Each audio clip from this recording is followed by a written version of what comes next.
and Oddworld.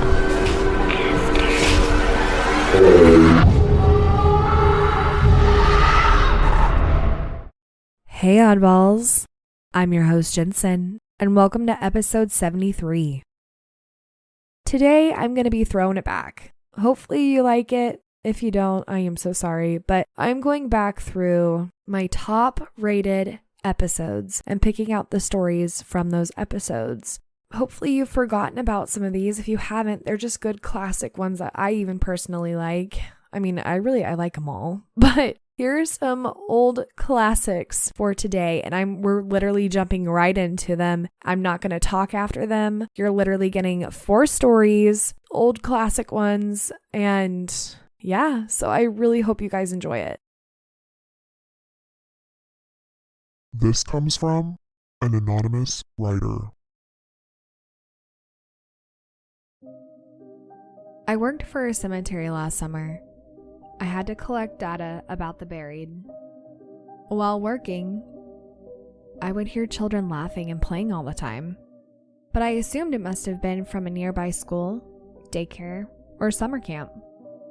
On my last day, I noticed that I missed a section of the cemetery and went to collect the data. I quickly noticed that this section had nothing but children buried there. I did my job, collected their data, and proceeded to leave. On my way out, I ran into a security officer and told him about the work I was doing. We chatted, and I told him how it was nice to hear kids playing at the nearby school or summer camp. He then said he had been patrolling the site for years and there was no school or daycare near the cemetery. Embarrassed, I played it off and we cordially parted. Then it hit me. The children that I heard laughing and playing were the children buried in the section I almost missed. Before sundown, I went back to the children's section and just talked with them. I will never forget that day. May they continue to laugh and play in spirit.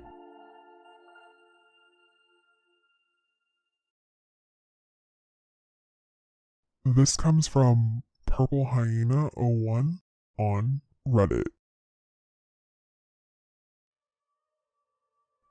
Friendly warning: never tick off spirits.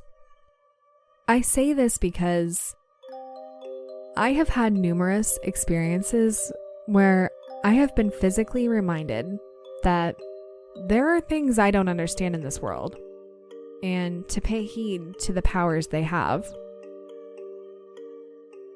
My first experience I have posted in another post about my experiences working in a haunted hotel. I was taking pictures in the 12th floor attic area when I got the sensation that I should not be doing that.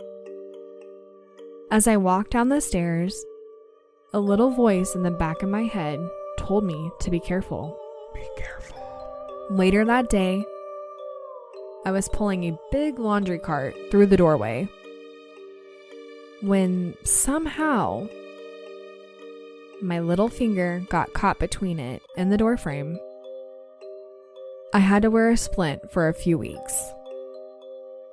I apologized to whatever was up there and took care not to record videos or take pictures.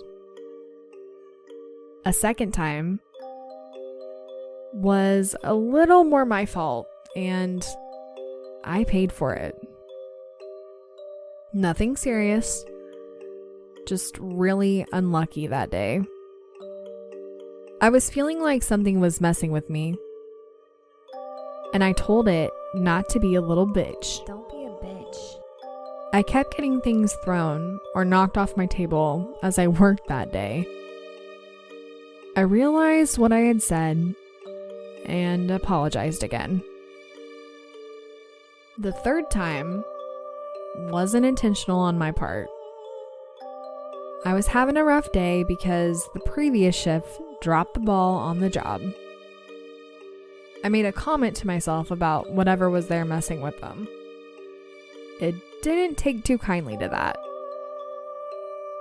I went down to the break room to check something on my computer, and as I was going to sit down, it felt like the chair was just rolled out from under me, just enough for me to slip and fall on my ass.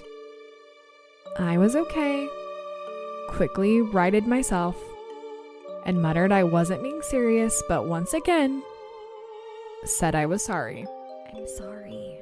So, take heed from this story. When you think you are in a paranormal location, or something is trying to get your attention, be respectful, be open-minded, and be careful. This comes from Dirt Inevitable 5708 on Reddit.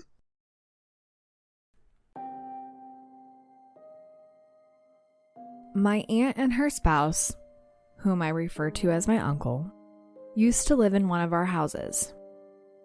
A few days after she passed, my uncle said that he saw her around the house going about her normal routine before she had become ill. He said that he was hallucinating due to grief and asked us to pray for him. One day, our neighbor shared with him that he had spoken to my aunt recently before she had gone to work. None of our neighbors knew that my aunt had passed, so they were shocked to learn that my aunt that they had seen go to work, and who they had just spoken to, had been gone for 2 weeks. Was it a collective community hallucination, or had they really seen my aunt's ghost? Soon after, my uncle got a priest to bless our home. Not because he wanted my aunt to leave, but because he was worried that she had not found peace in the afterlife as her ghost was still around.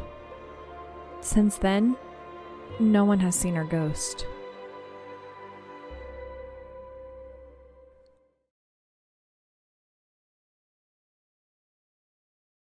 This comes from Kellogg's00 on Reddit. I had the weirdest occurrence last night while I was having drinks with my friends. This is only a quick story, but I don't know if it's a possible encounter or a hallucination. Basically, I was sat around my dining room table messaging my girlfriend. It's a big dining room island my brother and my friends were sat around. They were on the other side of the table, and it was quite some distance as it's a very large table, and I wasn't in their conversation at the time as I was texting my girlfriend for a while. I got a weird chill that I have never felt before, and I felt like something was looking over me. So I looked up, and for a split second, there were 3 dark figures that stood above me, surrounding me, and just watching me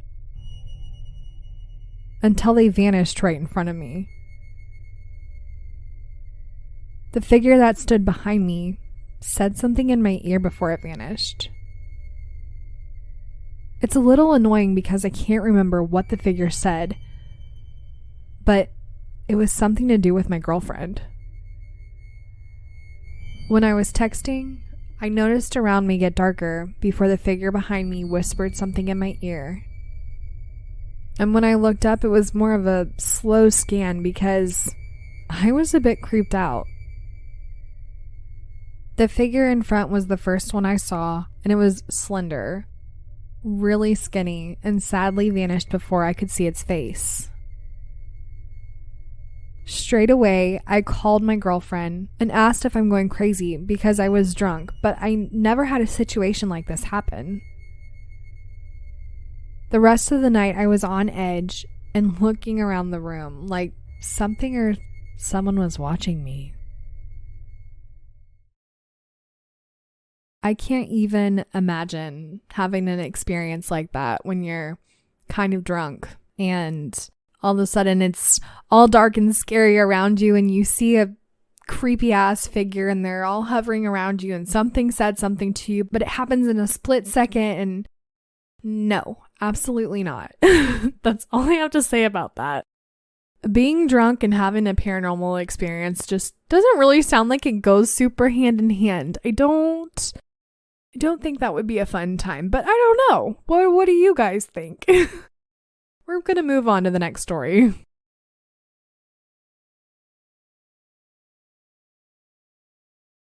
I hope you guys enjoyed that. It's fun hearing all those old stories. If you have any paranormal stories of any kind, let me know. And I hope you enjoyed today's episode. And well, it's an odd world after all. Oddballs, go follow us on It's an Odd World After All podcast on Instagram and Facebook. Also, give us a 5-star review on Apple Podcasts. If you have a story you would like to share, email us at it'sanoddworldafterall@gmail.com or message us on one of our social platforms. Don't forget to share us with your family and friends. And check out our website, it'sanoddworldafterall.com.